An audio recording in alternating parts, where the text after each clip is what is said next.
Colorado drivers were playing it safe and staying sober last month as the DUI arrest rate plummets. Phil Lindeman, Krystal, 93 News. First, today is Veterans Day across the U.S. Earlier today, Silverthorne held a public ceremony honoring servicemen and women in front of Town Hall. Parades and ceremonies are scheduled across the country throughout the day. An estimated 1,176 veterans live in Summit, about 4% of the local population. Across the state, veterans are 6.6% of all residents. Weekend traffic on I-70 is climbing slowly with opening weekend skiing at Breckenridge and Copper. Just shy of 119,000 vehicles passed through both sides of the Eisenhower Tunnel Friday through Sunday, nearly 12,500 more cars than last weekend. Daily averages keep smashing past records. Traffic rate this weekend was 39,582 cars per day, 9,000 more than November last year, a 31% increase. Halloween DUI arrests plummeted in Colorado this fall, down roughly 40% from 378 arrests last year to 228 this year. Denver and Colorado Springs police made nearly 25% of all arrests. State Patrol made about 10%, while Summit and Eagle County police made less than 5%, with 11 combined arrests. Halloween enforcement ran from Thursday, October 31st to Sunday, November 3rd. CDOT reports impaired drivers are responsible for 1/3 of all road fatalities.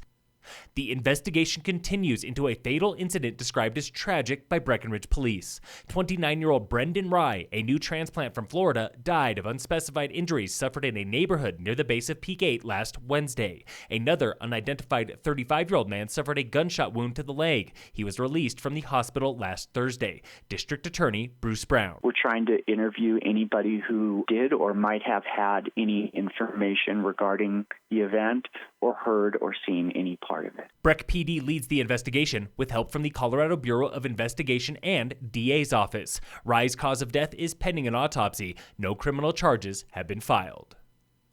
Local voters last week gave overwhelming approval to Measure 4A, a mill levy question that transfers property taxes from a kindergarten fund to mental health programs in local schools. Summit Schools is also investing in better security, using a recent bond to upgrade entryways at all 12 campuses with remote locking doors and video surveillance. This year, the district uses a Homeland Security grant to test a visitor management system, scanning visitor faces and comparing them to a database of sex and violent offenders. It is being tested now at Summit High.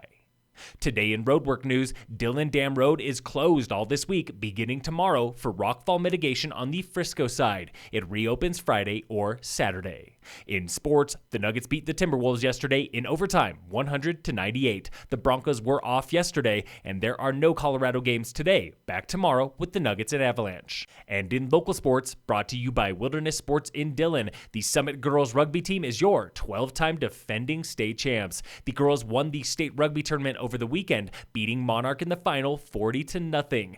The Breckenridge Vipers won both games of a home series this weekend, 26-1 Friday and 19-5 Saturday over the Utah Blizzard. First race of the A-Basin Rise and Shine Rando Series is tomorrow, Tuesday, with uphill-downhill racing on high noon. Get registered through arapahoebasin.com.